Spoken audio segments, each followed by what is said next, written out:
Cela fait maintenant plus de 10 ans que les Chococontes donnent rendez-vous 5 fois par an aux familles.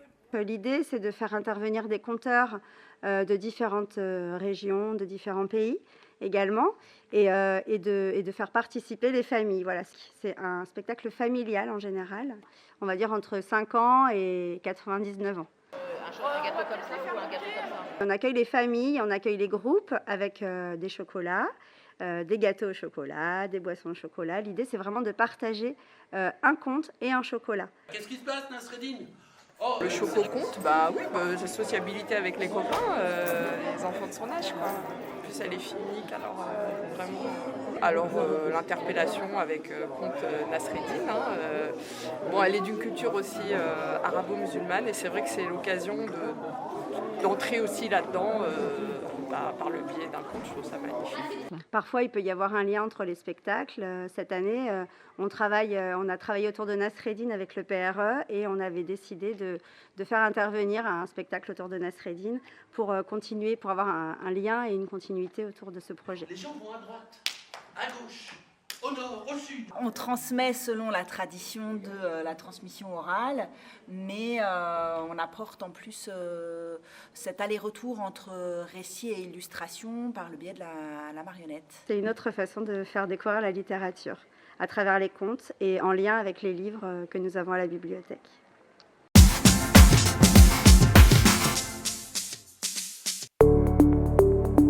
Quoi de plus valorisant que de créer ses propres vêtements ?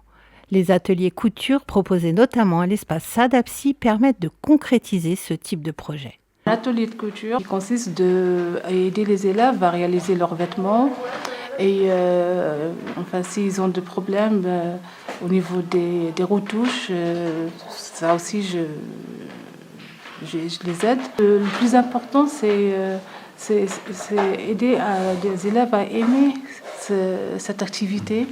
C'est une activité qui demande beaucoup de patience. Il y a deux types de groupes. Donc, il y a des groupes qui sont des filles, elles connaissent à peu près ce que c'est la couture. Et il y a des débutantes. Donc les débutantes, je commence toujours à leur apprendre le mécanisme de la machine, les différents points qui se trouvent dans la machine. J'explique comment ça marche. Et après, on passe aux points importants de la couture, c'est-à-dire le point droit, zigzag et l'utilité de ces points.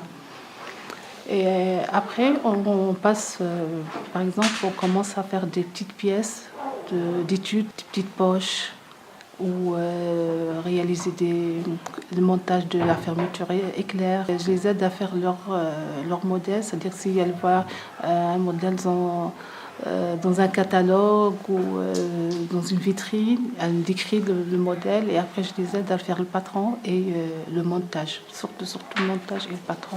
Et après on fait les éages et les retouches ensemble. Les ateliers couture d'Amida ont lieu le mardi après-midi et le samedi matin à Sadapsi et le samedi après-midi au Grésillon.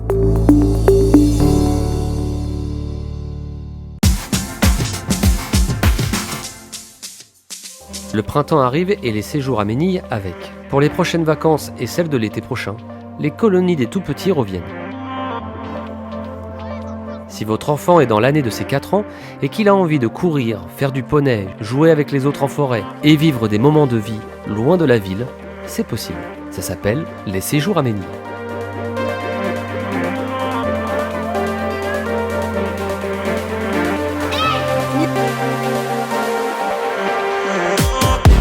Depuis plusieurs décennies, Ménil est l'endroit parfait pour découvrir la vie des colonies. Comme l'année dernière, Sophia sera encore directrice des maternelles. Dans sa boîte à outils pour les parents, elle amènera à nouveau les blogs quotidiens avec des photos et des récits de la journée du centre, des réunions de préparation avec les parents, un suivi avec certains un peu inquiets et surtout avec une équipe d'animation qui a l'habitude de travailler avec les enfants de maternelle. Il reste encore des places pour le printemps et l'été, et si vous êtes intéressé, vous avez toutes les infos sur le site internet de la ville de Gennevilliers.